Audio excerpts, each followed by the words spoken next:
Man prieks jūs redzēt, draugi.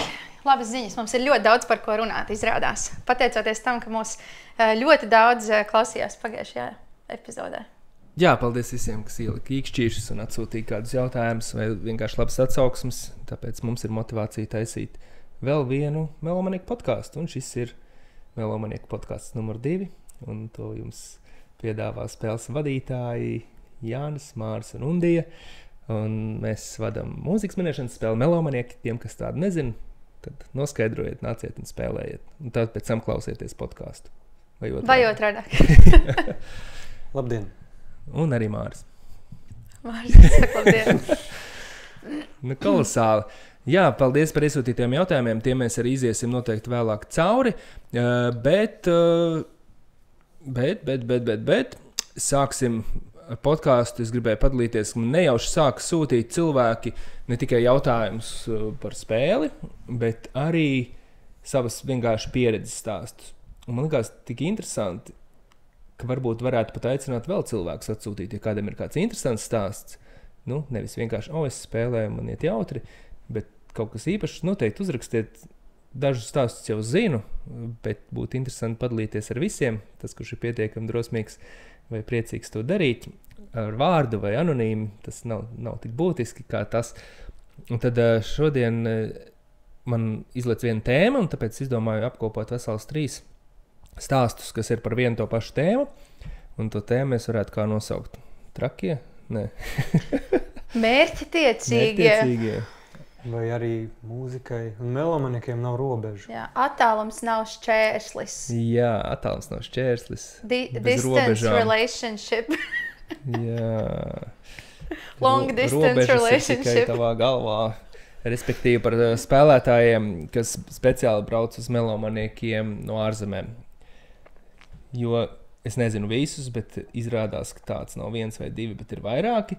Un viens no tiem mums iesūtīja savu stāstu, un līdz ar to man likās interesanti apkopot vairākas tās pieredzes. Viņas diezgan līdzīgas, bet es gribēju jums nolasīt, un tad jūs pakomentēsiet, ko jūs par to domājat.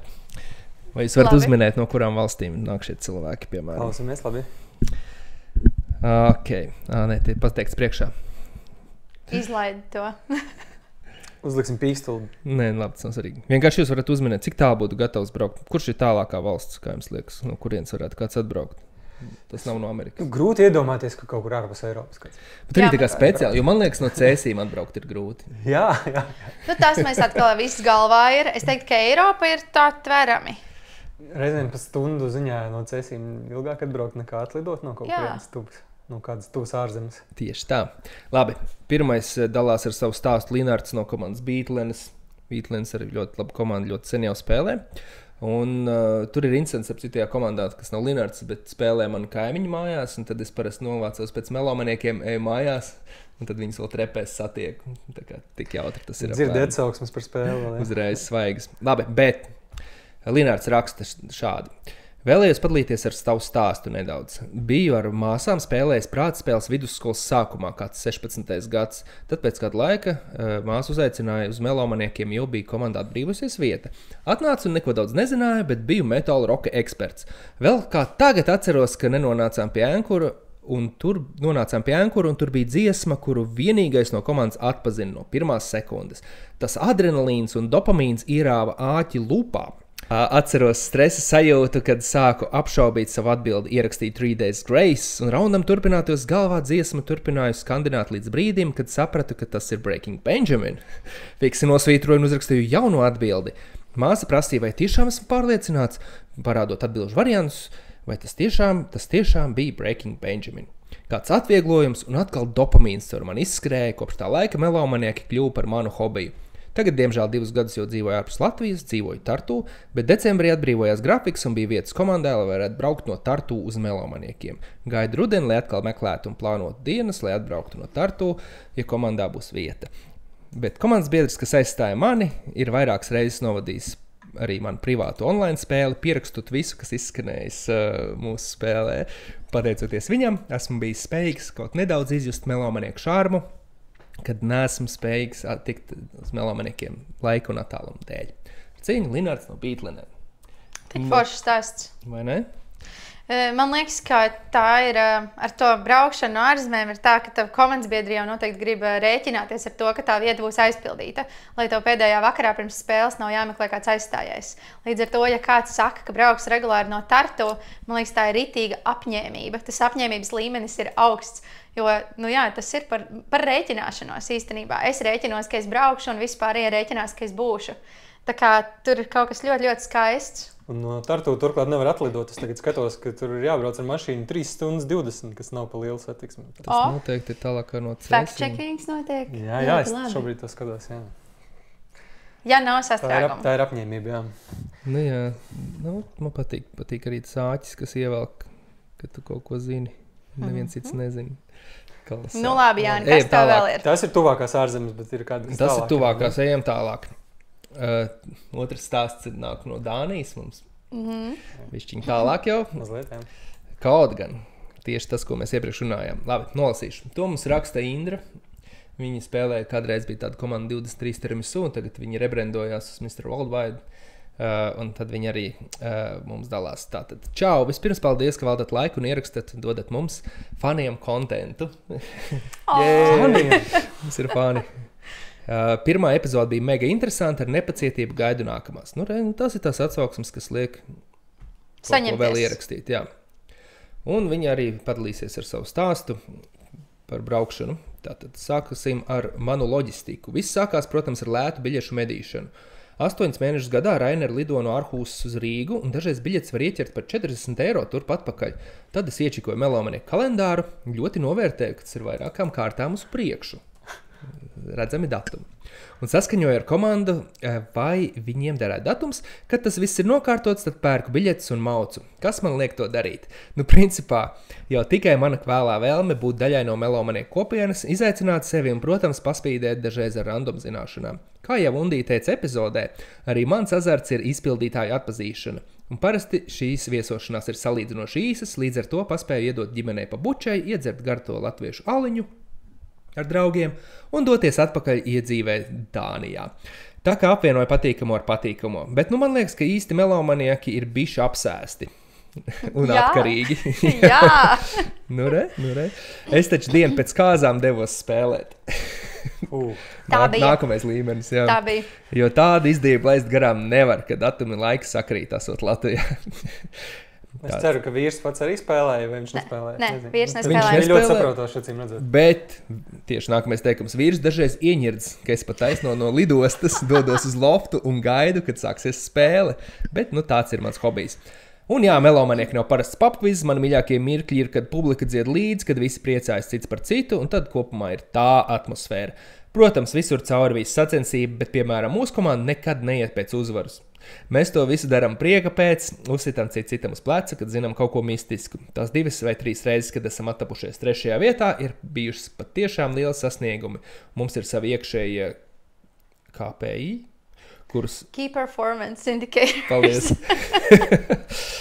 Key Performance Indicators. Jā, viņiem ir kaut kas, ko viņi grib sasniegt. Okay. Mums ir savi iekšējie KPI, kurus lepni pildām baudīt labu mūziku un besīties, ka zini katru vārdu, bet nezini, kas šo radios konto gabalu izpilda. Yep. Tā ir melomanieku pamatīdeja, jā. Būtībā šis stāsts sevi tādu esencītu iespējams. Jā. Daudziem. Man ir stāsts īsts par Indru. Es zinu, ka viņi spēlēja online melomaniekus, tad, kad bija pandēmija. Un es zinu, ka viņi spēlēja mājās, un kad viņas vīrs atbrauca uz Latviju, viņš bija pilnīgi pārliecināts, ka Bunģ ir vīrietis. Un tad mēs tā kā satikāmies kaut kādā talantu kvartālā, kaut kādā Silent-diskā, un viņš bija ļoti pārsteigts, tā kā iepazīstoties, kad priekšstats nesakrīt ar bildi. Yeah. Bet jā, mēs esam draugi. Tā ir, jo tu jau neredzi, kas tie pa spēlētājiem, kam tur labi iet, viņiem nav sejas, viņiem ir tikai nikneimi. Lielai daļai tie nikneimi pat nav saistīti ar vārdu, vai ne? Jā. Tu nevar zināt. Ir tīpaši ārzemniekiem vēl, kur viņiem pat nav spēja tur notvert to. Viņiem cits konteksts. Nu, respektīvi, tā ideja, ka iespējams, ka no Dānijas ir ātrāk atlidot nekā atbraukt no Igaunijas. Es skatos, stunda 30 lidojums, bet tu ņem vērā droši vien vēl visas darbības lidostā iekšā un atpakaļ. Un tikt iekšā ārā. Un vēl no lidostas jāatbrauc līdz loftam, tas arī nav maz, tas ir pusstunda vismaz droši vien, ne? Bez satiksmes. Un tad 3 varbūt, bija pār 3. Līdzīgi, līdzvērtīgi Tartu. Un ātri 3. stāsts vēl. Ok. Un to mums ir iesūtījis anonīms. Bet tas ir īsts cilvēks, kas ir spēlētājs. Mēs zinām, kas viņš ir. Sveiciens viņam. Nu tā tad pirmo reizi spēlēja Melomanieks 2018. gadā. Dzīvoju Vācijā, biju ieradies Latvijā un mans labs čoms piedāvāja uzspēlēt viņa komandas sastāvā. Uzreiz iepatikās un man bija skaidrs, ka tas patiks arī manai meitai. Viņai tobrīd bija 13 gadu. Nice! Un ļoti plašas zināšanas dažādos mūzikas žanros. Pašā pirmajā spēlē, kur viņa piedalījās, bija kapteiņu rauns, kurā no komandas viņa tika deleģēta un izcīnīja 2. vietu. Nu, un tā mums abiem āķis lūpā. Ar komandas biedriem mūsu uzrādītie rezultāti šita vērā ņemami, tāpēc mūs abus laipni uzņēma savā pulciņā. Uz Latviju lidojam skolas brīvlaikos un Vācijas brīvdienās un paralēli pētījām Melomanieku spēļu kalendāru cerībā, ka spēles iekritīs tieši tajās dienās. Te nu jāsaka liels paldies komandas biedriem, kuri ir gatavi pakārtoties mūsu iespējām, kā arī Jānim, kas vienmēr atrod vietu mūsu komandai datumos, kad varam būt Latvijā. Kopš meita sākusi studēt, mums abiem grafiki kļuvuši elastīgāki, tāpēc reizēm uz Latviju lidojam īpaši daļu Melomanieku spēlēm. Ar lielāko vai mazāku regularitāti spēlēju 10 dažādās viktorīnās, bet Melomanieki ir vienīgā, kuras dēļ īpaši lidojam uz Latviju. Cik jauki. Tas ir iespaidīgi, jā. Te ir vairākas lietas. Tad mēs sākām spēlēt Melomanieku 17. gadā, kā mēs tur noskaidrojam. 18. gadā meitai bija 13 gadi. Viņa ir izaugusi kopumā ar mums kopā. Parēķiniet, cik viņai tagad pēc 8 gadiem ir gadi, jā. Un tas ir pilnīgi jauna paudze. Tas kā pavadīt bērnību, tā kā un jaunību. Cik daudz vēl cilvēkiem tāda iespēja ir. Amazing. Bārā. Arī tas bārā. Esmu novērojis, ka vismaz kādi 3 nepilngadīgi ir tādi, kas kaut cik regulāri ir spēlējuši. Jā, viņi kaut kā tiek pieslēgti. Jā, mēs tā kā nepielāgojam viņiem spēli. Tur gadās, ka kādā dziesmā ir kāda varbūt bērniem nepiemērota lirika vai... Jā. Bet tad atbildīgs droši vien ir tas, kas viņu līdzi ir paņēmis. Jā, mums uz Taylors spēle taču bija bērnu komandas. Tā bija, mums bija, un es atceros, ka tā mamma, kas pieteicis, viņai rakstīja īpaši toreiz, ka būs vairākas vietas, kur būs necenzēta lirika, un būs, ir tā viena filma, kur Taylorai ir loma, kur viņu sabrauc autobusus. Un es teicu, ka tā kā šis nebūs 100% bērniem draudzīgs pasākums. Viņa teica, cik forši, ka tu pabrīdināji, bērni gatavi iet. Jā, es vienalga. Tas ir labs veids, kā pavadīt laiku ar ģimeni. Visi velkam, pieņemam bērnus un suņus. Tad, kamēr tu stāstīji, es atcerējos, ka mūsu komandā ir bijis gadījums, kur mūsu komandas dalībnieks brauc, mēs zinām, ka ir spēle, un iepriekšējā dienā ir jānokļūst Latvijā, un tur notika kaut kāda lidojuma atcelšana no... Tagad Mārim ir karte. Man šķiet, ka no Frankfurt, restīvi no vienas no Vācijas lidostām atcēla lidojumu, un es pavadīju no rīta stundas, lai mēs izdomātu, kā mēs viņu iesēdināsim vilcienā, aizšķiposim citu Vācijas pilsētu, lai 6:45 viņš ienāk tur pa sapņu un kokteļu durvīm. Un toreiz tiešām mūsu Jānis atlidoja mājās no citas pilsētas, bet tas bija diezgan stresaini. Jo tā ir, tu rēķinies ar to, ka tas komandas dalībnieks būs. Tas ir tik skaisti, ka tie visi cilvēki, ka viņi apņemās un patiešām atbrauc.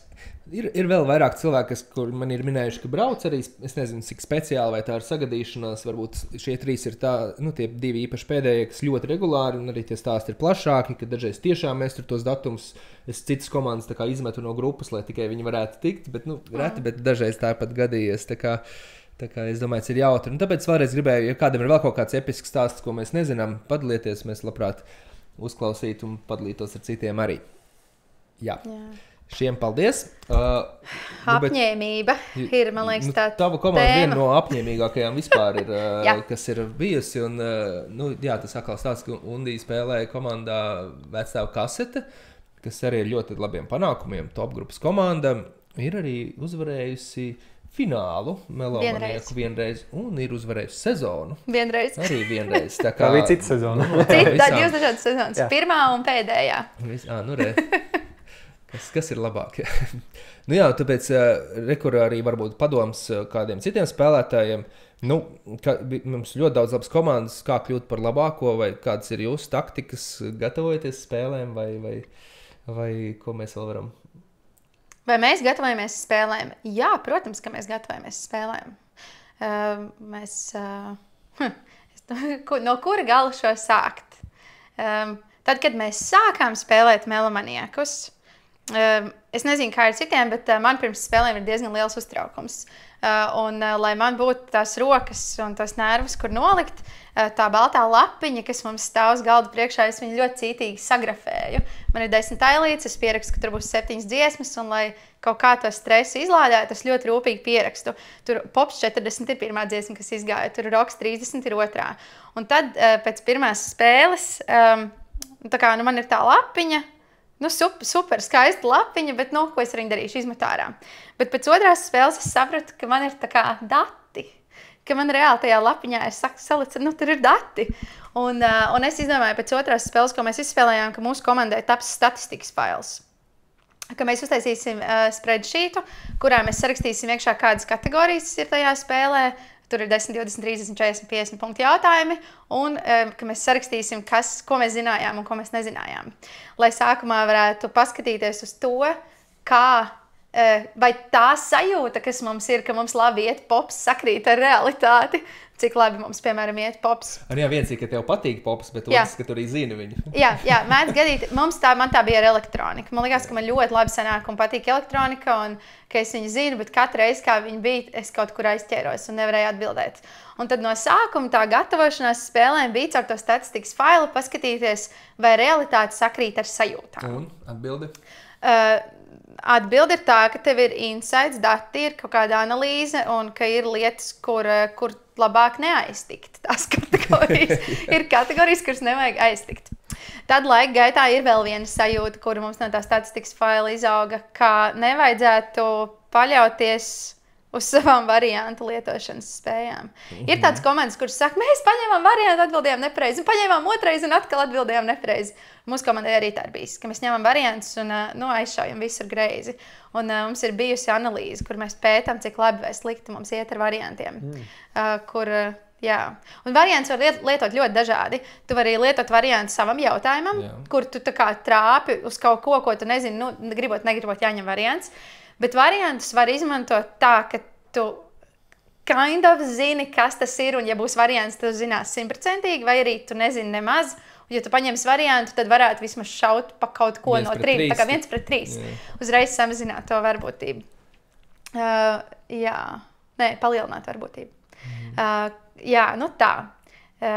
Un tad laika gaitā, tad man ir šis statistikas fails, kuras krājums. Komandai ir cilvēki, kam patīk dati un analīze.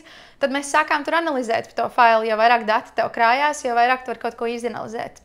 Padalies ar kādiem secinājumiem. Pirmais lielais secinājums tātad bija par tām kategorijām, kas mums patīk, kas mums nepatīk. Mēs diezgan ātri sapratām, ka tur ņemt sapņus varbūt sākumā nav tā droši. Ka mums patīk droši spēlēt, tad labāk ņemt droši. Sapņi noteikti nav droši. Tas nav tāds visdrošākais. Bet tad vēlāk mēs sapratām, ka labi, mēs zinām, kuras kategorijas ir mūsu stiprās kategorijas, bet pie galda sākās diskusija, ko mēs ņemsim 40 vai 50, 40 vai 50. Un viens saka 40, jo tie ir droši punkti, visdrīzāk. Bet tas 50 ir arī kārdinājums, tā kā varbūt mēs zināsim. Un prestižs. Un prestižs. Mehāls 50. Jā. Bet tad mēs sākām skatīties uz to statistiku un realistiski padomāt, cik procentuāli daudz mēs atbildam 40 punktu jautājumus un cik procentuāli daudz mēs atbildam 50 punktu jautājumus. Tad ir bijuši periodi, kur balstoties šajā statistikā mēs izvēlamies 40 punktu jautājumus vai izvēlamies 50 punktu jautājumus. Piemēram, ja ir kategorija, kas mums ļoti patīk, protams, ka var ņemt 50, jo mēs esam droši, ka mēs zināsim. Bet ja nē, tad to 50 varbūt nav droši ņemt. Es tieši esmu ievērojis, kad tev komanda spēlē, ka jūs kaut kādā pēdējā gada, varbūt 2 laikā esat riktīgi pārgājuši uz 40. Jā, mēs vispār ļoti ilgi spēlējam 40 spēli. Un ļoti reti, kad ir kategorija, kas mums ir tā kā ļoti mīļa kategorija kādam no mūsu komandas dalībniekiem. Piemēram, Taylor Swift varētu būt Taylor Swift, vēl mums mīļa kategorija ir šūgais, piemēram. Mums ir kaut kādas lietiņas, kas mums patīk, tad tās mēs gribam ņemt vairāk. vairāk punktu. Tad pēdējās divas analīzes, kas mums bijušas, ir ļoti mīļas un interesantas. Pirmā no tām ir, kurš no mūsu komandas, kurš ir labākais sapnis. Mēs esam izvērtējuši, ka 75% gadījumu mēs atbildam sapni numur 1. Tad turpmāk izvēlēties to. Jā, bet tad, kad mēs vienreiz paņēmām pirmo sapni, mēs atbildējām nepareizi, kas diezgan iedraga. 25% iespēja joprojām atbildēt nepareizi.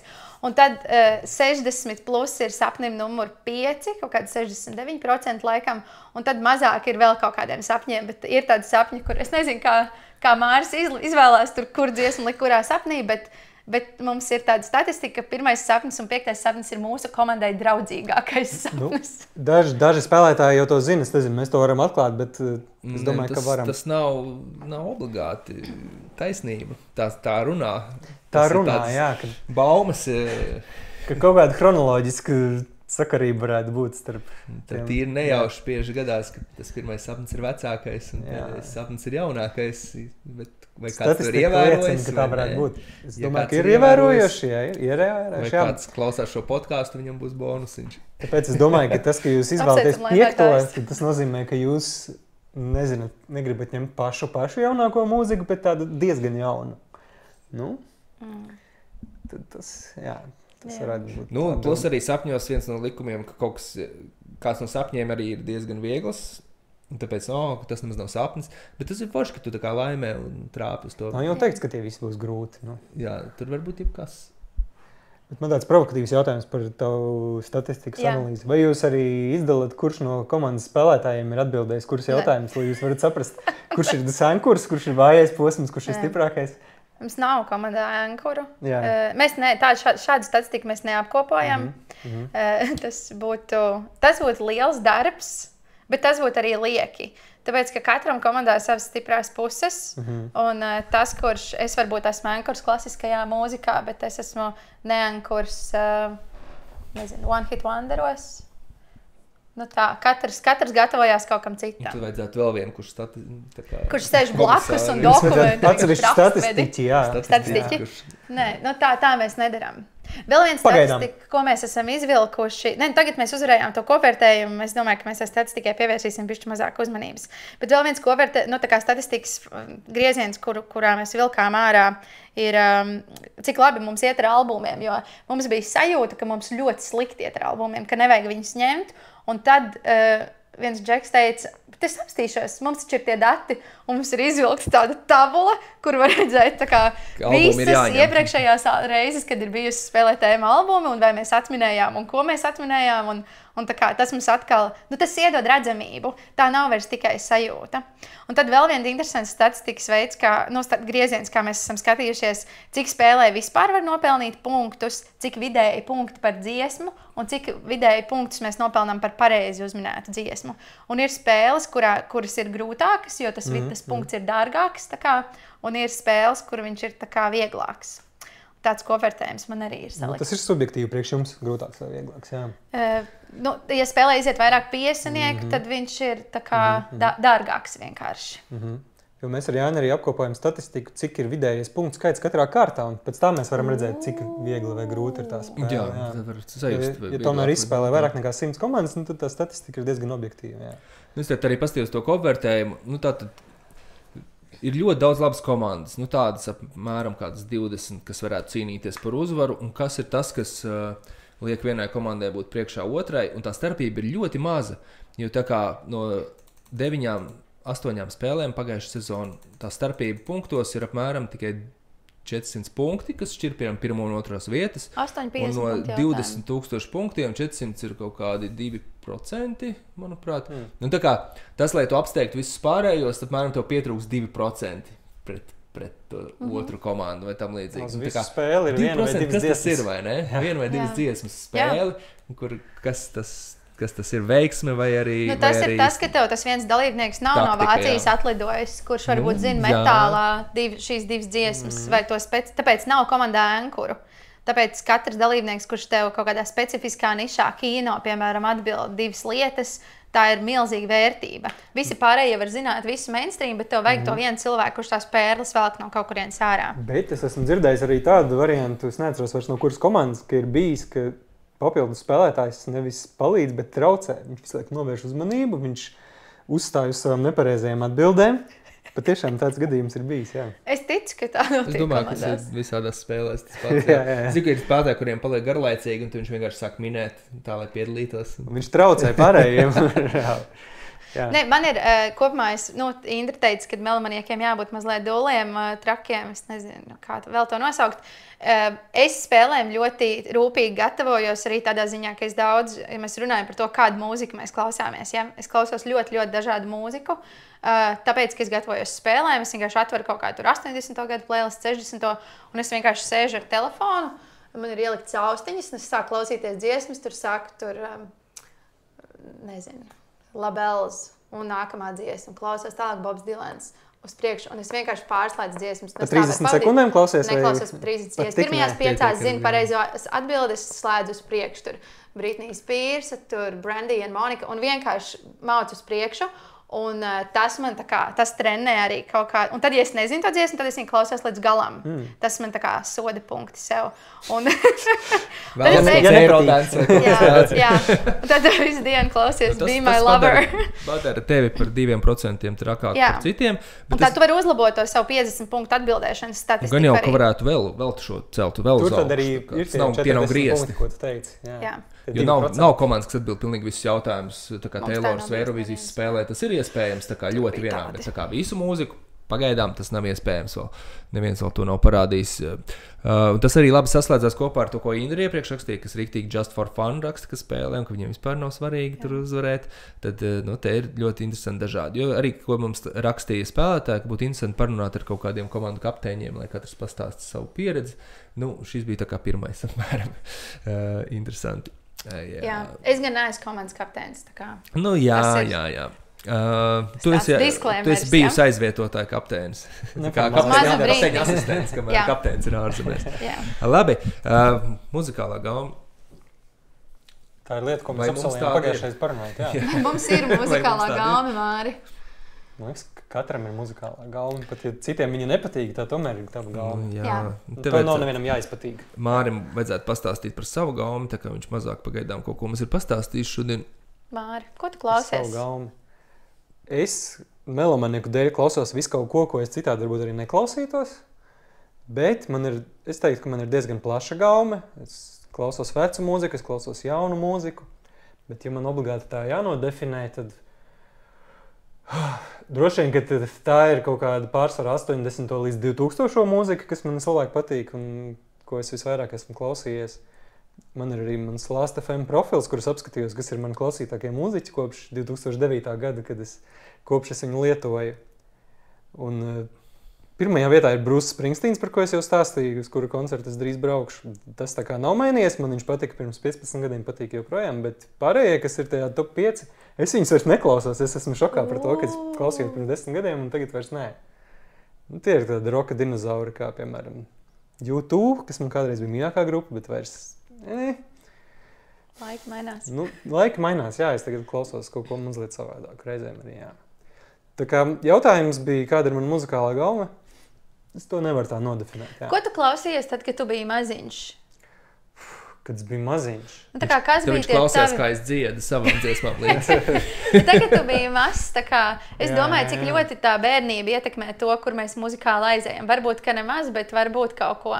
Kā tu klausies mūziku tad, kad tu biji mazs un jauns? Tad, kad es biju mazs, tad nebija jau beigās izvēles, ko klausīties. Tad tas, kas radio skanēja, bet tagad es apzināti sāku klausīties kaut kādos 11 gados to, ko es gribu. Jā, tad kad parādījās visas interneta iespējas, jā. Tad es sāku klausīties to, ko es, principā, tas izveidoja manu gaumu, ko es klausījos apmēram kādos 15 līdz 20 gados, jā. Ko tu klausies? Es klausījos ļoti daudz 90. gadu mūziku, roks droši vien ir mans pamatžanrs. Tas tā varētu to nodefinēt. Vai tev bija fāzes? Man nebija go-to fāze, ja tas ir tavs jautājums. Es varu dažādas fāzes. Man bija ļoti dažādas fāzes. Pastāst par savām fāzēm. Par savu go-to fāzi pastāst. Man bija bišķiņa emo fāze, protams, ka man bija arī masīva 80. gadu fāze, jo mans mammas mīļākā grupa ir Modern Talking, protams. Viņa dzimis 70. gadu vidū, un viņai patika ļoti tāds, tur to es bet, jā, mājās man bija arī krievalodīga mūzika, tur bija visādas jocīgas kasetes. Tad man bija elektronikas fāze, pamatīgi deju mūzikas fāze. Tad bija tāda atkal indija fāze, tad bija smagā metāla fāze. Bija ļoti, atkarībā no tā, ko klausījās cilvēki man apkārt, es ļoti centos vienkārši absorbēt. Jo līdzīgi, kā tu teici, man arī kādreiz nebija tādas iespējas un vaļas. Man mājās nebija neviena tāda diskogrāfija, nekāda neviena nepiederējuma tāda. Bija rādio, un pēc tam bija tās visas iespējas, bet jo vairāk iespēja tev ir, jo vairāk tas samulsina. Ko tad klausīties? Māma saka, Queen ir forša grupa. Nu, tu lejupielādēji no to DC++ to Queen. Saprot, kaut kādas dziesmas man tur patīk, bet tā kā viss man nepatīk. Un tad es sāku no cilvēkiem man apkārt kaut kā uzsūkt vienkārši. Es sevi ļoti bieži raksturoju kā sūkli, ka es vienkārši iegremdējos kaut kādā vidē un vienkārši absorbēju to, kas tur ir. Un tad man ir citi draugi, un tad es klausos to, ko viņi klausās. Un līdz ar to es gāju cauri visu kaut kam. Kāda šobrīd ir tava fāze? Šobrīd mana fāze. Vakarā, piemēram, es visu dienu klausījos Jāņu mūziku. What? Man ir mūzika? Es gatavojos Jāņiem, es ļoti centīgi klausījos visādi tautas mūziku un Jāņu dančus un jau savā galvā atkārtoju soļus. Bet vai man ir tāda fāze šobrīd? Es cenšos klausīties kaut kādas lietas, kuras ir jaunas. Vienkārši daudz dažādas jaunas lietas, jo man ātri viss sapnīk. Šodien nākot šurp es klausījos Suki Waterhouse jauno albumu, piemēram. Noklausījos, patika. Tad varbūt rītas vairs viņi nekad negribējuši dzirdēt. Es meklēšu paldies, nākamais, jā. Jā, ir tādi albumi, kur ritīgi aizķerās. Mēs, ja Melomanieki notiktu vasarā, jūnijā, tad mums katru gadu varētu būt Jāņa rauns, tāds Jāņa mūzikas rauns. Jā, un tur iekšā nebūtu nekas no Šeku Reku līgo, tur būtu vienkārši kaut kādas Jāņa jocīgās dziesmas. Vienkārši Jāņa mūzika, nevis Jāņa mūzika. Tā kā tas viens burts uzreiz izmaina visu konceptu. Jā. Episki. Jā, tu vēlies par savu galvu pastāstīt. Es domāju, ka tas nav interesanti. Man patīk pārsteiguma mūzika, kaut kas, tāpēc arī neviens to cits paigi neklausās. Bet, ja kādam ir interesanti, tad mums ir Spotifyā Melomanieku profils, kas saucās Melomanieki vienkārši bez podkāsta. Un tur ir dažas playlistas, jo tas profils sākumā bija manējais, personīgais. Viņš kļuva par Melomanieku profilu.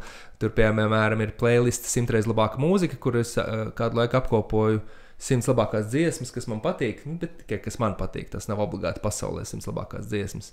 Un tad, kad es atrodu kādu jaunu dziesmu, man obligāti jāizdzēš kāda vecā, tāds bija noteikums. Un tad viņi pārblīvējās, un tad es sāku jaunu playlisti, kas vēl nav pabeigta. Es skatos, ka tur ir 113 dziesmas. Tagad ir 113, tad es vairs nevarēju dzēst, un tāpēc es sāku jaunu playlisti, un šitā paliks ar 113 dziesmām. Okay. Bet tur ir pilnīgs randoms, tā kā, bet ir visādas pērles arī. Visādi vecs, kaut kas jauns.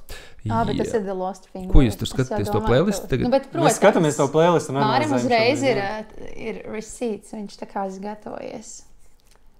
Jā, ļoti labi. Skaisti. Jā. Tālūk. Klau, atbildam uz kaut kādiem jautājumiem, ko mums ir sasūtījuši Melomanieki. Jā, liels paldies visiem, kas iesūtīja jautājumus. Es vienkārši iešu pēc kārtas un uzdošu jautājumu. Ja mums ir ko atbildēt, tad atbildam, ja nav, tad neatbildam.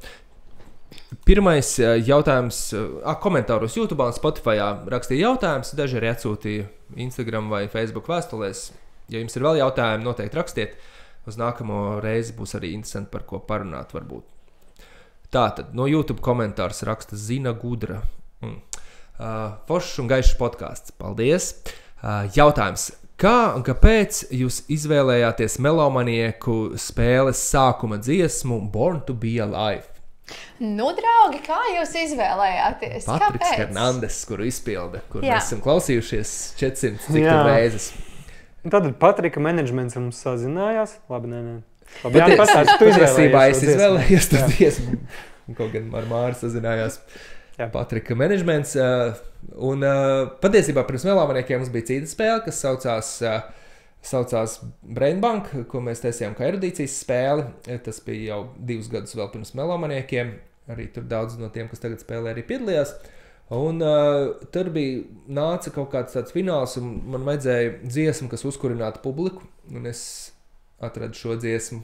Es uzliku viņam vienkārši tam 3 minūšu timers pirms spēles, kas līdz spēles sāksies. Un kaut kā trāpīja un ļoti uzkurina publiku, visi uzvalkās, tu esi jau gatavs startēt, tā kā iesildītāja grupa pirms mums būtu uzstājusies. Un es dzirdu, kā cilvēki jau vienā ritmā jau sāk kustēties, un tad to mūziku pagriež pirms spēles dažreiz vēl skaļāk, ka vairs cilvēki nevar sarunāties, tad viņi sāk kliegt, un tā atmosfēra paceļās riktīgi uz maksimumu. Mēs sākam jau no augšas, nevis lēnām izaugam uz to spēli. Labi. Jā, piedodiet, tur beigās noteikti tas tā lieta, un tad ir ļoti skaļi, un es jau atvainojos visiem, kur spēlē, un reizēm domā, vai nevar pagriezt klusāk, bet es speciāli pagriežu rītīgi skaļi. Nevar. Šaus var sākties. Es nolasīšu nākamo jautājumu citādi. Jā, citādi. Mēs ejam pie otrā, ja? Tātad, kā jūs izvērtējat, cik punktu vērta būs katra dziesma? Jautā Vadims. Man liekas, ka tur bija vēl viens jautājums. Bet vēl ir līdzīgi jautājumi, kur arī Aleksandra jautā to pašu principā. Jā, kā tu zini, vai dziesma būs 30 punkti, vai tas būs sapnis? Kā un to vēl saprast? Pirms Māris atbildi, es gribēju nolasīt, arī Ģirds rakstīja no Metalus tieši par šo tēmu. Tas man nav iekopēts tajos jautājumos, bet viņš tā ļoti liriski to aprakstīja, tāpēc es gribēju nolasīt.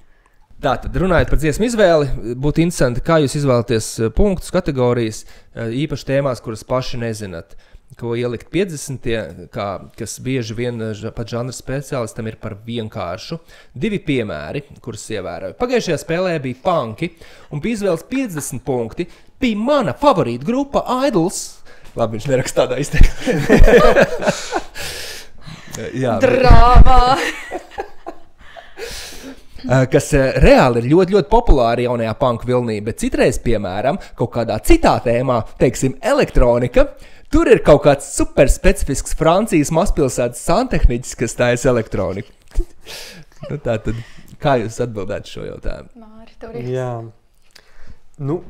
Pirmkārt tā, ka nevienmēr visi 50 vienas spēles ietvaros dažādās tēmās būs līdzvērtīgi grūti. Tas nav iespējams to salikt. Tas ir ļoti, ļoti subjektīvi. Kā es izvērtēju, ko likt kurā? Pirmkārt, tas ir manas subjektīvās sajūtas, cik es pats labi zinu šo izpildītāju, vai esmu vispār dzirdējis, ka tāds eksistē, vai es zinu šo dziesmu. Un otrs, tad es mēģinu kaut kādus arī objektīvos apstākļus izvērtēt. Tas ir apskatos klausījumus Spotify, skatījumus YouTube, vai dziesma ir kaut kādos, nezinu, bez tevi ir topos iekļuvusi, vai gadu topos, un cik augsti. Vai ir bijusi kādās populārās filmās, vai ir bijusi seriālos.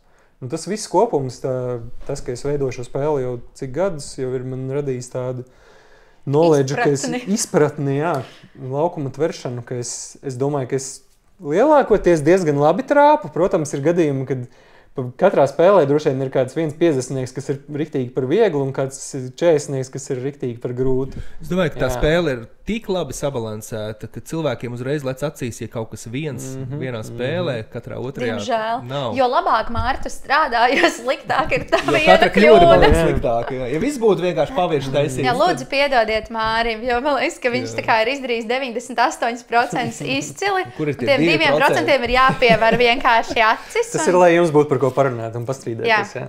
Lai būtu tāds, kur uzšūmēties. Jā. Tā. Vai tu varētu lasīt vēl jautājumus? Es domāju, ka šeit man gribās paturpināt uzreiz ar to par tām kategorijām, kā tu iedvesmojies, Māri, un izdomā.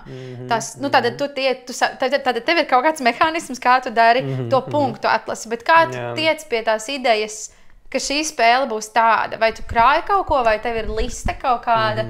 Kas tev iedvesmo uztaisīt spēli tieši tādu, kāda viņa ir? Kā top laukums? 15 jautājumu uzreiz. Man liekas, ka Jānis jau pagājušajā podkāstā pieminēja par to, ka viņš arī iesaka savas dziesmas. Tātad mums ar Jāni ir tāds Excelis, kur mēs liekam kaut kur dzirdētas vai atcerētas dziesmas, ko mēs gribētu likt spēlē. Jānis liek kaut ko viņš ir dzirdējis, un es salieku kaut ko es esmu dzirdējis, lai es pēc tam pats atcerētos.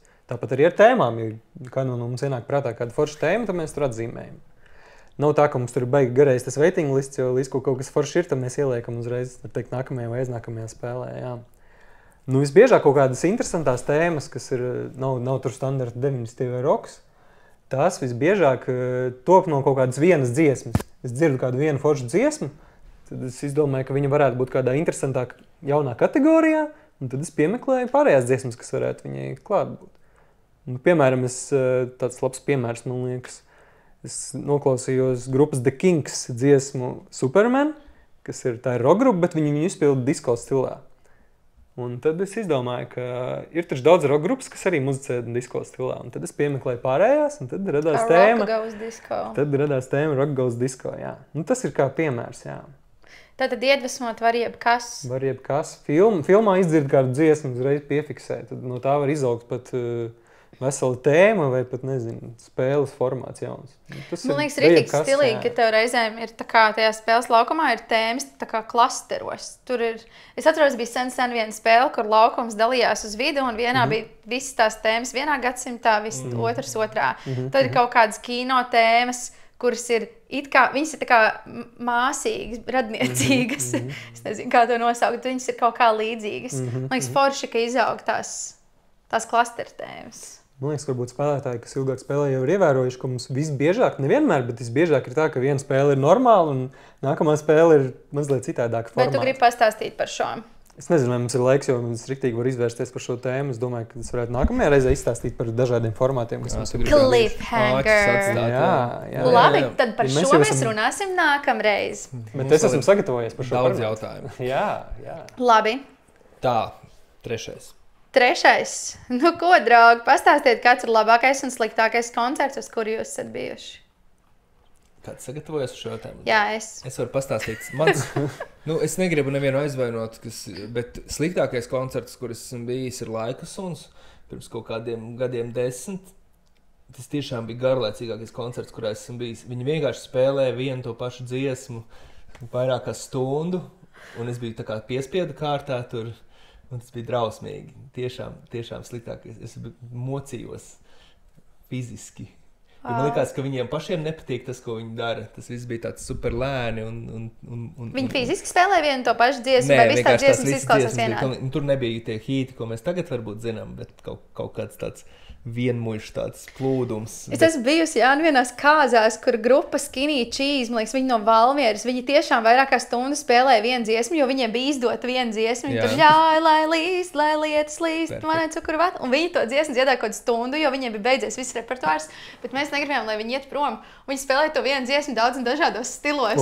Tad viņi tā kā regējā māca viņu, tad viņiem bija tāds ļauj, lai līst, un viņi to darīja tiešām ritīgi ilgi, bet tas bija tik labs koncerts. Tur mums bija kaut kad tautas dejās ballē bija uzaicināts bruģis ar kāju. Jā. Un reāli nepārspīlēt, vismaz 6 reizes bija kāja. Bet tā kā pēc kārtas vai ar kāju? Pēc tam ir laiks kājai atkal. Wow. Un beigās, man liekas, jau bija tāds kāds 3 kājas. Ko vēl? Viņiem arī citas dziesmas nav. Tie bija varbūt kaut kas. Viņiem ir citas dziesmas. Visi grib kāju. Bet visi vienkārši kāju. Bet tas bija labs koncerts. Tad tas ir par plūdumu, attieksmi, dinamiku maiņu. Tā šajā gadījumā. Tas arī par tavu noskaņojumu varbūt tajā brīdī. Tu atnāc varbūt tāds, ka tev liekas, ka tas būs slikts koncerts, tad arī viņš varbūt tev liekas arī kā slikts. Labi, izējām vispirms tos sliktos koncerts. Māri, kas ir tavs sliktākais koncerts? Es par šo domāju, es nevarēju atrast tādu, kurš ir bijis tāds riktīgi slikts un kam riebjās. Nav tā, ka es ļoti daudz uz koncertiem staigāju. Tad tev viss tādi no normāls uz augšu? Tādi, kas ir mehis, viņus nesaukt par sliktiem. Jā. Nav bijis tāds, kas man riebjās, bet ir bijuši tādi, kas man neinteresē varbūt. Tas tev nenosaukšu konkrēti, jā. Mans sliktākais koncerts notika festivālā pirms vairākiem gadiem. Mēs ar Ievu no Senior Day kolektīvu braucām uz Viļņu, uz Lukiškas cietumu. Tur notika My Bloody Festival. Superīgs festivāls, daudz visādas interesantas mūzikas alternatīvās. Un mēs izdomājām, ka mēs iesim uz Īves Tumor koncertu. Un mēs nostājāmies tā kā pirmajā rindā. Jo mēs negribējām, lai mūs saplacina. Tur bija šausmīgi daudz cilvēku, tur blakus ģība, jaunas dāmas, un tā kā viss bija diezgan spriedzīgi un spiedīgi. Un tad sākās tas koncerts, un bija ar visiem lūp, tā kā auss aizbāž, viņiem bija šausmīgi skaļi, tā ka vispār nevar dzirdēt ne to mūziku, ne vokālu, neko nevar dzirdēt.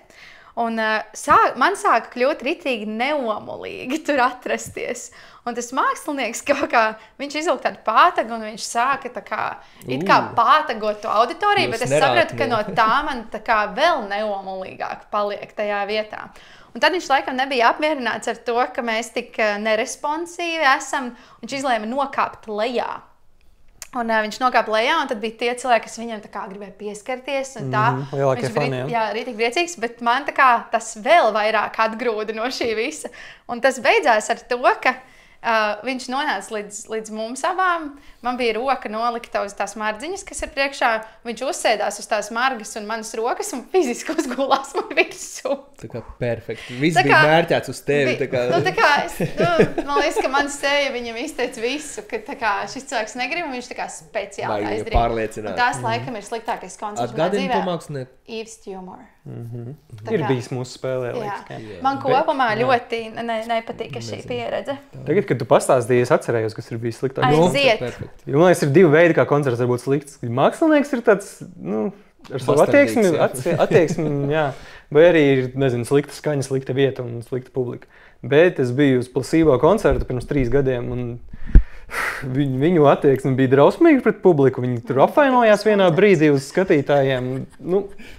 Izskatījās, ka atnāca atspēlēt vienkārši atbrauc. Mēs neesam uz vienas lapas par šo, jo man ļoti patīk tas koncerts. Tas ir viens no maniem labākajiem koncertiem.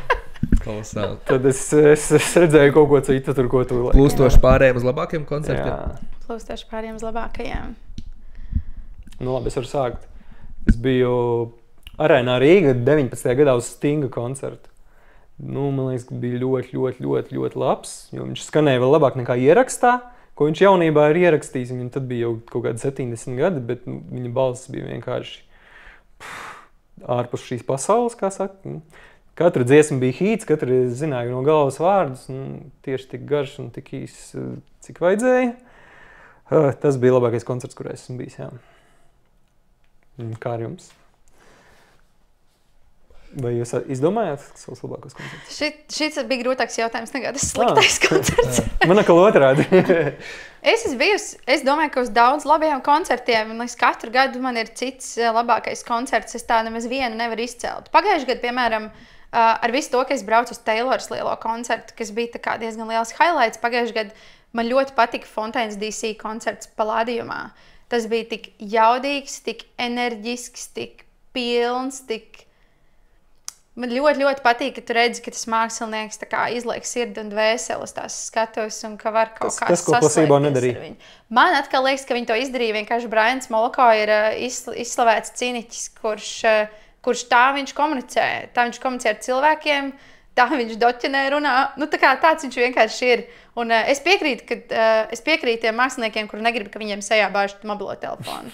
Tā kā es esmu tur. Man kopumā koncertus sliktus padara tas, ka man blakus cilvēki runā, vai kad visi telefoni pacelt gaisā un auditorija nedzīvo kopā ar to mākslinieku, jo līdz ar to viņam ir grūti strādāt, un arī tiem, kas tur grib kaut kā baudīt, ir jāmēģina redzēt cauri tam roku mežam ar telefoniem. Es esmu ļoti judgy par šo. Man koncertos parasti telefons ir nobāzts kaut kādā kabatā, un es mēģinu izbaudīt to pieredzi. Tu vari uzņemt savu bildi priekš atmiņas, bet kāpēc tev jāfilmē pilnā garumā viss koncerts, kurus pēc tam neskatīsies un izdzēsīs, jo tev nav vietas telefonā. Tam es piekrītu, jā. Man labāk ir bijuši tāpat kā tev tik daudz, ka man bija grūti izdalīt. Tādiem lielajiem, ko es mēģināju atcerēties, man ļoti patika Gogol Bordello koncerts Rīgā Palādījumā. Vienkārši bija non-stop ballī, tur kā 11 cilvēku uz skatuves visu laiku, visu pilnu enerģiju. Viņš tur pliks, tur laistās ar vīnu, pa visiem es esmu slapš no kaut kāda viņa vīna un pirmajā rindā un vienkārši tā izārdījies ļoti nebiju. To es atzīmēšu kā vienu no topiņu. Man patika, ka bija tāds Regina Spektor, tāda mākslinieca, ļoti skaists koncerts palicis atmiņā. Tad Slovēņi, tas Leibach, tad ļoti smaga un jocīga grupa, tieši tā man patīk kaut kāds tāds jocīgs atradums, arī bija Rīgā, arī ļoti patika, tur bija tik iespaidīgs tas koncerts, kāds tā baigo iespaidu. Bet daudz ļoti labu koncertu dzīvē ir bijis, tā kā... Laikam tās ir labas ziņas, ka labo koncertu ir tik daudz, ka grūti uzskaitīt, bet Vairāk slikto nekā tik maz, slikto. ka Māris nevar atcerēties slikta Nē, es koncertu. atceros, man tiešām. Kad ir grūti tos sliktos pat atrast. Jā. Jā. Albums, kas jūsuprāt visiem būtu vismaz vienu reizi jānoklausās. Es par šo domāju, man salūza prāts. Tāpēc es negribētu sākt. Man ir tāds ģenerāls Kāds ir izdomājis secinājums. vispār? Es varu pateikt, kuri man ir mīļākie albumi, bet vai es viņus obligāti kādam liktu klausīties? Nē, nekādā gadījumā. Es skan Tieši tā. Nu, tā, jums nav, jā? Es ieteiktu noklausīties, ir tāda grupa arī viena no manām mīļākajām, arī gan pēc klausījuma skaita, gan vispār saucās Lemon Jelly, un Lemon Jelly ir tikai 3 albumi, tā grupa vairs neeksistē, bet visus tos albumus visiem ļoti iesaku. Sāksim ar Lost Horizons, piemēram. Bet visi 3 albumi ir lieliski, bet, ja patīk tāda veida mūzika. Kas ir tā? Elektronika, tripīga tāda. Okay. Trip-hop, bez hop, jā. Es par šo man tagad, gatavojoties izlaiduma sezonai, es arī domāju daudz par grāmatām, kuras, manuprāt, citiem cilvēkiem būtu jāizlasa, jo mēs tur ar draugiem gatavojam tādu dāvanu. Un es sapratu, ka ar albumiem, manuprāt, ir līdzīgi, ka tas nav par to, ka tas albums varbūt pats par sevi ir ģeniāls, bet tas ir par to, ka tas albums, tās dziesmas, tas saturs īstajā un pareizajā laikā atnāk pie manis un viņš nostrādā. Un reizēm ir tā, ka man tas albums, piemēram, izmaina visu pasauli un satricina visu, un es tā kā viņā iemīlos un iegrimstu tos 2 mēnešiem, un cits cilvēks noklausās, un tad, galīgi nav. Nu jā, īstajā brīdī vēl trāpa, jā. Tas ir par kontekstu un par to, vai es kaut kam esmu gatava vai neesmu gatava. Varbūt ir kaut kāda muzikāla pieredze, kur es nemaz nespēju paņemt pretī, jo es neesmu tajā vietā vai tajā laikā vai tik muzikāli izglītota. Nu tā. Nu, skaisti. Ko vēl šodien mēs gribam pārunāt? Mums vēl vajag dažus jautājumus iziet cauri. Tas bija labi. 5. jautājums te ir raksta Ronītis Spotifyā. Komandu nosaukumu joku top 5 katram individuāli. Nu, tā tad jautājums ir, kāda ir jūsu komandu? Es pieņemu, ka nosaukumi kā asprātīgākie vai interesantākie komandu nosaukumi, kāds ir jūsu top 5? Un, lai būtu interesantāk, mēs katrs sagatavojam savu top 5. Un būs arī konkurss, kur mēs skatīsim punktus, pastāst par punktiem. Mēs skatīsim tā kā Eirovīzijā, kad katram no mums ir 12 punkti lielie, kas ir pašam labākajiem, asprātīgākajiem. Tad pirmā vieta 12, otrā 10, tad tālāk 8, 7, 6 punkti. Un es live saskaitīšu visu Excelī un paziņošu, kas ir mūsu visu 3 apkopojumā vislabākais nosaukums. Visasprātīgākais nosaukums. Tātad, kā mēs pa vienam no 5. vietas vai katrs visu? Katrs visu. Katrs tā kā visu, greetings from Riga. Sākot ar 5. vietu, jā. Greetings from Riga. Kurš pirmais? Es varu sākt. Labi, mana 5. vieta ir par spīti Haraldam. Man liekas, vairāk pats nosaukums varbūt nav smieklīgs, bet tas stāsts, man liekas, Undīmu pastāstīja to, ka viņiem, vai kurš man pastāstīja, ka viņa nosaukums ir radies, jo Haralds, laikam, neņēma komandā, un tad viņi uztaisīja savu komandu. Man liekas ļoti asprātīgi. Ļoti labi. Tā, tad viņiem. Tad 6 punkti Ghostu. 6 punkti Haraldam, jā. Tālāk. Tad mana 4. vieta ir Britney Spears. Rakstās Britney's atstarp Spears. Tā kā Britney's bumbieri. Tikai nepareizajā vietā atstarpiem. Jā. Es nezinu, vai viņi paši to ir izdomājuši, vai viņi ir no kaut kurienes paņēmuši. Tā ir relatīvi jauna komanda. Man liekas, ka ļoti smieklīgi, jā. Labi, tālāk. 3. vieta, man patīk nosaukums Leons Česteris. Tas liekas asprātīgi. Tas humors trāpa tev, jā? Tas humors jo man viņš iet riktīgi garā. Es vispār... Man šoreiz arī. Tāpat nav crinžīgi, vienkārši es nesaprotu, kur prikols. Tas liekas. Liek pasmaidīt parasti, kad ir jānosauc, jā. Okay.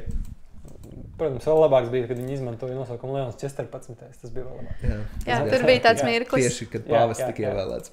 Jā, bet viņi paši nerakstīja uz lapiņas to nosaukumu, līdz ar to es nevarēju saprast, ko man darīt. Vai kā jālasa ir, vai...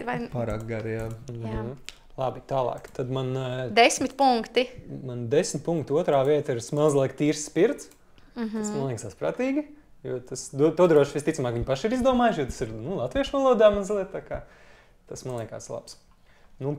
vietā es ieliku Elvisu de Presliju, jo tas arī nosaukums liek vienmēr pasmaidīt. Vai paraudāt? Nē, pasmaidīt. Mums pasmaidīt, viņiem paraudāt. Tā kā tāds ir mans tops. Ok, paldies. Tā, pagaids ātrs. Jā, jūs tā lēnām, jā, kamēr es rakstu. Manā top 5 6 punkti dodas pie komandas Do, Re, Mi, Fail. Tā kā fā vietā fail. Fā vietā fail. Es sapratu, ka man topu iedvesmo tas, ka man patīk, ka komandas spēja pasmieties par to, ka viņas nezina pašas kaut ko. Līdz ar to 7 punkti dodas pie komandas Zilonis uz auss.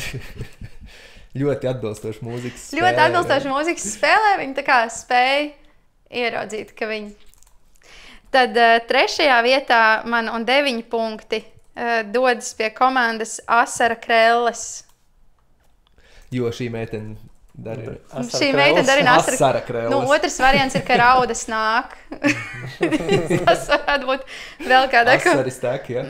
Asaris tek, vai, nu jā. Un tad 10 punkti. Šodien man ir tāda sajūta, ka ies pie komandas es izjāju griķu zemi. Okay. Jo katru reizi, kad to es lasu, tad man jāpasmējās. Un 1. vietā šajā te spējā pasmieties par sevi. Un es domāju, cik bieži pie galda dažādām komandām izskan šis 12 punkti. Neesmu dzirdējis. Vienkārši neesmu dzirdējis. Tā kā klasika. Tā ir laba komanda, viņi lielākoties ir dzirdējuši. Jā, bet iedomājieties, cik daudz komandas pie sava galda saka viņu nosaukumu. Viņi tā kā neesmu dzirdējuši to dziesmu. Un tas, man ir arī honorable mentions, kurus es varu nosaukt mazliet vēlāk, bet šis ir mans top 5.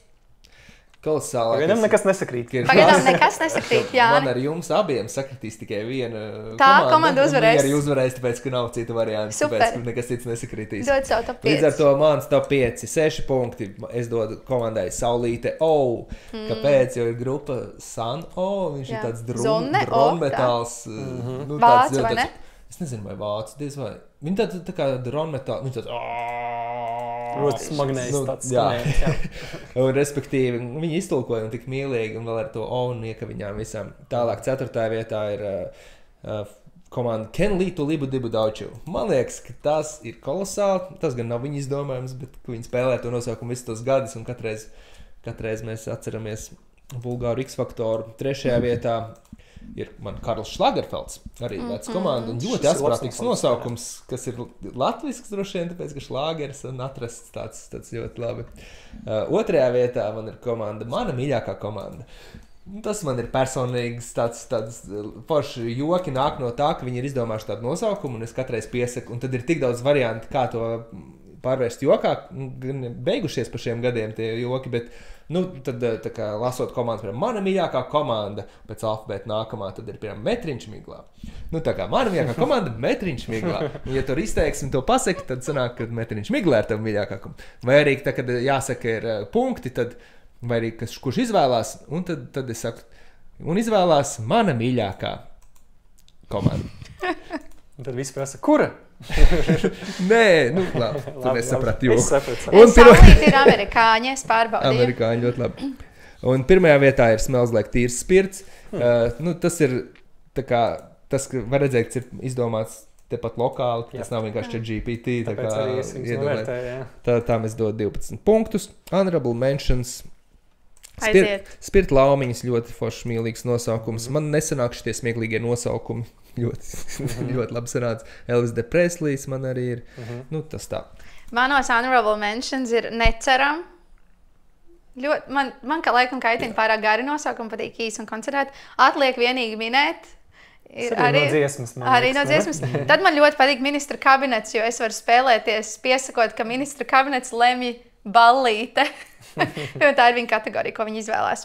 Un tad vislielākais honorable mention ir par komandas nosaukumu, kur šī komanda beigās atteicās paši lietot, bet tā ir Cindy Kaupere, kur man ir cerība, ka šī komanda kādreiz var būt iespējams nomainīs tomēr savu nosaukumu pret šo. Man ļoti, ļoti patika. Es toreiz tā sapriecājos, kad Jānis teica, ka šī komanda, šī X, nomainīs nosaukumu, bet beigās viņi atteicās. Viņi palika tie, kas viņi bija, bet man vienkārši patīk Cindy Laupere. Ļoti, man liekas, asprātīgi. Apkopojis un, uzvarētājs. Protams, ir Smells Like Teen Spirit, jo vienīgais, kas sakrita diviem, mums ir pirmā un otrā vietā. Apsveicam. Bet es gribu ātri piebilst, ka Manuprāt, visasprātīgākā komanda ar nosaukumiem ir For One Night Only, kur katru reizi maina savus nosaukums. Jā, un tie bieži vien ir asprātīgi.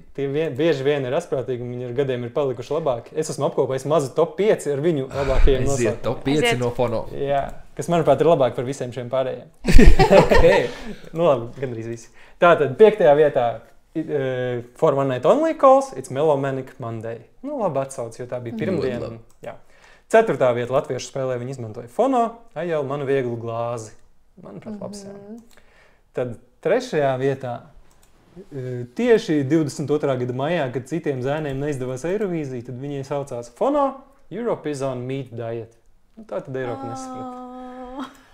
Tad 2. vietā tieši Lāčplēša dienā bija spēle. Viņi saucās Fono, Lāčplēša gaišais pret tumšo. Nu, tāda atsaucas gaišo un tumšo. Un vislabākais, manuprāt, bija pagājušajā gada decembrī, ļoti aktuāls. Fono, Pringle Bells. Tieši atcerieties, bija veikalā, kur visi zaga Pringles eglīti. Jā, nu, manuprāt, viņi ir asprātīgākie. Jā. Es domāju, kāds viņiem ir chatiņš, kur pirms spēles. Kāds mums šoreiz ir nosaukums? Rakstiet visus iespējamos variantus. Padalieties ar šo stāstu. Tā, labi, nākamais skatītāja jautājums, klausītājus gribētu teikt. Gundars raksta no Stress Depressed. Nedaudz sautīgs jautājums, jo aptuveni pirms gada nedaudz sasietu savu melomanieku krūzi, un tā noteikti drīzā nākotnē sadalīsies vismaz 2 gabalos, bet domāju, ka citiem arī varētu interesēt, vai ir kādi plāni jaunam merčam. Mums vienīgā mums ir arī krūzes bieži izdzīvo, neizdzīvo, bet ir laika gaitā ir tapuši dažādas. Tie, kam viņas ir, jūs esat ekskluzīvi melomanieku krūžu īpašnieki, jo daudz tādu nav. Un jautājums ir, kāpēc? Tāpēc, ka nevienam viņas nafīgi nav vajadzīgas. Tad, kad es uztaisīju merču krūzes, piemēram, tad un viņas nebija dārgas, un tas praktiski par pašizmaksu tikai prieka pēc. Un tad es viņus nesu uz spēli, un tad nesu mājās, un nevienam viņas nebija vajadzīgas, un kopā bija kādi 10 cilvēki, kuram tas bija nepieciešams. Līdz ar to tādas droši vien, ka nebūs. Kādreiz kādā dāvanā mēs kādam varam uzdāvināt par īpašiem nopelniem, bet es domāju, ka diez vai. Par krekliem tas pats, vienkārši krekliem pašizmaksa ir tik liela. Nav rentabli. Nav rentabli taisīt dārgus kreklus, nu, reāli neredzam šobrīd, kad tas būtu aktuāli. Ja nu vienīgi kāds no jums strādā kādā šāda veida ražotnē, vietā, kur ražo kreklus un krūzes. Krūzes apdrukā, varbūt, ka mēs varam uztaisīt kādu foršu dīlu, un tad tas varētu tehniski būt iespējams. Labi, next. Nākamais mums te jautājums, cik daudz vietās galā ir notikuši melomanieki? Es varētu saukt, un jūs varētu testēt, vai es zinu kaut ko, vai es nezinu. Tā kā ir notikuši melomanieki, sapņos un kokteļos ir notikuši melomanieki, tad kādreiz bija bārs pasēdēt nolika melomanieki, man Janā ir notikuši vismaz vieni melomanieki, tad Ziemeļu Ankurā, pareizi. Loftā ir notikuši melomanieki, Skapī ir notikuši melomanieki, Nemierā ir notikuši melomanieki. Vēl divas vietas. Man sāk beigties. Un mēs nerunājam par nekādām korporatīvām. Mēs runājam par 4 baltos kreklos ir notikuši melomanieki. Tad vēl 2. Tu biji aizmirsis par tevi. Tāpēc, ka tā bija viena vasaras spēle. Jā, tā bija viena vasaras spēle. Ko es vēl neatceros? Man ir arī tikai viens, es nezinu, kas vēl ir. No, tad jums challenge. Ir vēl 2 vietas, kur notikuši melomanieki. Nu, nesen, kur hip-hop melomanieki notika, jā? Zefīrā tad ir notikuši melomanieki. Kas ir vēl viens? Es domāju, vai es pati. Tur notika alternatīvie melomanieki. Alternatīvi. Atmoda. Jā, tās ir 2 jaunākās vietas. Nu, jā. Es kāpēc manā galvā atmoda un pasēdēt saplūda, bet tās ir 2 dažādas vietas. 10 man sanāk. Lokācija tā pati. Ļoti labi. Tests nolikts. Viss ir rakstīts mājaslapā. Starp citu, mums ir arī mājaslapa, kur tas viss, protams, ir rakstīts, bet ko neviens nelasa melomanieki.lv sadaļā par melomaniekiem. Par mums tur var izlasīt arī, kur mēs esam spēlējuši, vēsturi, paskatīties fotogrāfijas, uzvarētājus, kopvērtējumu. Tur arī ir kalendārs ar nākamajām spēlēm, kad viņas būs zināmas, un dažādi interesanta informācija. Jā. Tālūk. Okay. Un tad mums vēl ir jautājums, ļoti patīk šis jautājums. Kā rīkoties situācijā, ja ģimenes biedri vai labākie draugi spēlē citā komandā? Un pirms spēles vaicā, tu esi draugs vai neesi? Pasaki vismaz vienu atbildi, vai tu esi sieva vai vīrs vai neesi. Kā saglabāt attiecības un uzturēt spēles garu?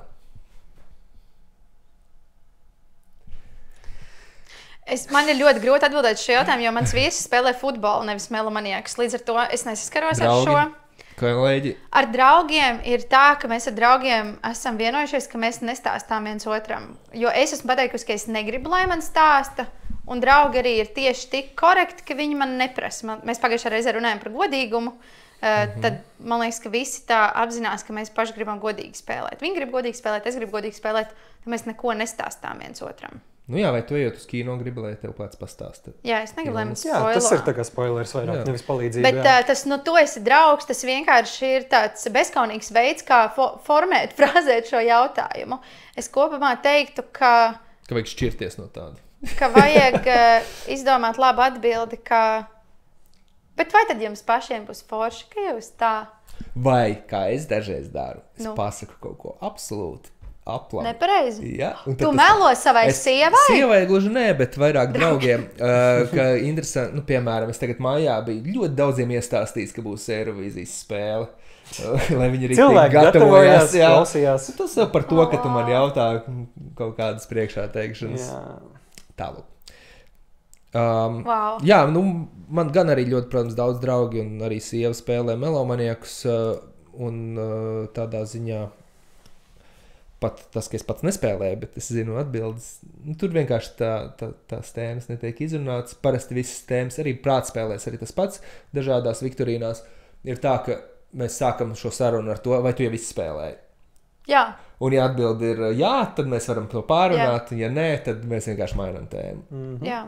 Un parunājot par to pēc nedēļas. Jā. Bet vispār tā filozofiski, tur aiziet tādā attiecību šovā, mēs varētu veidot tādu. Jā, mēs varētu. Maidījās. Tu par to jūties. Kopumā es teiktu, ka kā rīkoties. Rīkoties tā, kā ir rakstīts melomanieka noteikumos. Un noteikumos ir teikts nestāsti citiem par spēli. Tā kā pirms viņi ir izspēlējuši. Būtu forši, ja mēs kā communities paši arī sevi turētu pie vārda. Jā. Vēl te ir pēdējais jautājums, bet tas ir, cik bieži jūs esat kļūdījušies ar nosaukumiem, liekot atbildes. Atbilde ir praktiski nekad, bet visi ir cilvēki un kļūdās. Un moments, ar kur visvairāk lepojaties melomaniekos, arī ļoti grūti izdomāt, bet man tas būtu tā kā viss, tas, ka ir tik daudz cilvēku, visi raksta tik pašas vēstules. Tas ir tas, ar ko es lepojos, ka tāda komuniņa izauga. Tas, ka viņi spēlē tik daudzus gadus un vēl nāk ar entuziasmu un priecīgi, tas ir ļoti liels sasniegums, manuprāt. Jā, tas ir viens no manas dzīves lielākajiem sasniegumiem, melomanieki kā tādi vispār. Labi, tad mēs esam tikuši caur jautājumiem. Episki. Jā. Bet sūtiet vēl jautājumus, ļoti interesanti ir, kam pieķerties, ja vēl mēs kaut ko neesam izrunājuši. Un mēs esam nonākuši pie pēdējās sadaļas. Jā, mēs āķīgi jautājumi viens otram. Jā. Āķīgi jautājumi viens otram. Tā, es gribētu šoreiz būt pēdējais. Aha. Jo es biju pagājušais pirmais, un man ir tāds interesants jautājums, kuram vajadzētu būt pēdējiem. Tu gribi tā skaisti noslēgt. Labi, un vai tu gribi sākt, vai man sākt? Sāc, Māri. Es sākšu. Man atkal ir par latviešu mūziku jautājums. Ak, Dievs. Man patīk. Punkts Jānim. Tad vismaz ir garantija, ka es viņu neesmu kaut kur saguglējis, ka es viņu pats esmu izdomājis, jā. Tā tad ir kāds latviešu dziedātājs, kuram Spotifyā visklausītākā dziesma ir... Nesakat atbildi pirms tas pabeidz. Spotifyā klausītākā dziesma, kas 10 reizes pārsniedz viņu otro klausītāko dziesmu, ir Ajā Žužu Lāča bērni. Šis mūziķis tagad neasociējās gluži ar šūpaļu dziesmām, bet šī ir viņa klausītākā dziesma. Viņš ir arī 2 rock grupu solists. Vai jūs varat nosaukt šo mūziķi? Vai tas ir Gunts Veids? Nē, tas nav Gunts Veids, bet gandrīz laika biedrs. 2 rock grupu, jā? Jā. Bijis kaut kādu 80. gadu roka grāns man nāk prātā, bet kāds? Varbūt kāds Grodams. Nav Grodams. Vai viņš ir vēl starp mums? Viņš ir starp mums, jā. Patiesībā viņš ir kaut kādu bērnu mūziku arī radījis, jā, bet tajā pamatdarbībā viņš ir vairāk tāds uz roka mūziku, jā. Tas nozīmē, ka mēs nerunājam par Ulmani? Mēs runājam par Ulmani. Mēs runājam par Ulmani? Viņš, man liekas, ir itīgi, jau bērnu dziesmās iegājis. Kopš viņam pašam piedzima bērni, man liekas, tā bija tad viena forša intervija, kur viņš teica, ka kopš viņam pašam piedzima bērni, viņš saprata, ka pa maz foršas bērnu mūzikas, un viņš gribētu, lai tie bērni saprot, ko viņš raksta. Un tad viņš sāk taisīt bērnu mūziku. Puteklītis, Luteklītis ir man mīļākā dziesma. Un vēl tad tur, man liekas, ir Piparkauks danco, jā, tā arī ir viņa. Ingu Sulmanis, dāmas un kungi. Pārāk maz melomaniekos. Ingu Sulmanis un dziesmu pārsteigums ir skaistākais, kas vispār ir radīts. Nu, man liekas, ka tie klausījumi ir tāpēc, ka droši vien vecāki uzliek bērniem to ajā žužu, un tāpēc viņiem tie Spotify streami salasās tik daudz. Prātīgi. Visticamāk. Bet jā, skaisti. Labi. Es jums nolasīšu liriku, un jūsu uzdevums būs pabeigt un turpināt ar vārdiem. Okay. Life is a mystery, everyone must stand alone. I hear you call my name. Like, Jā, tā ir Madonna, vai ne? Jā, it's like a prayer. Like a prayer. Jei. Jums abiem pa punktam, jo jūs tagad Jāņa noslēdzošais grand fināla jautājums. Man bija atkal doma, ja jūs neatbildēsiet šo jautājumu, tad mēs to atstāsim klausītājiem, viņiem būs jāatbild mājās. Okay, kurš pirmais atbildēs, ja? Ja jūs neatbildēsiet. Labi. Nu, jo atbildi ir kāds slavens ārzemju mākslinieks, protams, kuru mēs visi principā zinām, tā kā tas nav kaut kāds nezināms. Un jautājums tāds, es jums nodziedāšu šīs dziesmas cover versiju, un jums jāpasaka... Tas, ko tu bērnībā klausījies? Jāpasaka oriģināli. Jā, es bērnībā dziedāju ar austiņām tā, lai vēl pats sevi nedzirdētu, lai pavisam garām ir. Vispār dungošanas rauns ļoti labi ideja. Jā. Un tā dziesma ir tāda... Es saku, nav, vairāk naudas man nav, bet pīpēt gribos un mazliet dzert. Kad vecās tupelis plīst, jo zaules nav, bet līst, mīļā lūdzu ielē man kaut ko. Nu, un jums jānosauc ir oriģinālais izpildītājs šeit dziesmē. Nevis tas latviešu, ja, kur tu dziedāji. Nu, ko es dziedāju? Nu, tu dziedāji labvēlīgo tipu, vai ne? Jā, kas pa dziesmu? Ajai. Jā. Es nezinu, kas ir oriģinālais. Bet kas ir oriģinālais izpildītājs šeit dziesmē? Es nezinu. Tu zini, Undi? Nu, tad man liekas, ka tas būs jāiesaka. Es nolieku vainas uz to, ka Jānis, tas nebija profesionāls dziedājums, tad man grūti uztvert. Pat neatpazīduši, kas tā pa dziesmu, jā. Bet mēs varam to tā kā norakstīt to, ka es slikti pazīstu latviešu mūziku. Bet tev jau jāzina ārzemju mūzika. Jā, tā ir ārzemju dziesma. Aha.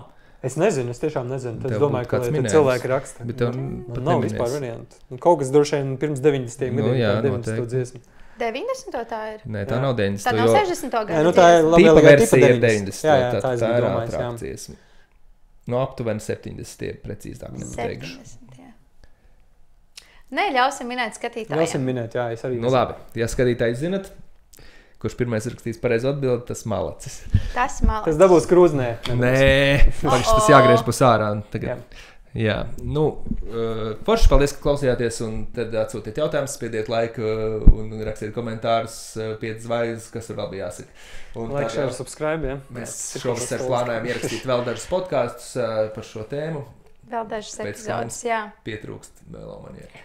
Mums pietrūkst laika, lai izrunātu visu šo vienā epizodē. Jā, es piemēram nepastāstīju, ar ko es lepojos. Mēs nepastāstījām arī par ticējumiem melomanieku. Tātad noslēgsim tāpat, kā iesākām. Mums vēl ir ļoti daudz par ko runāt, un tas pateicoties jums. Un jums.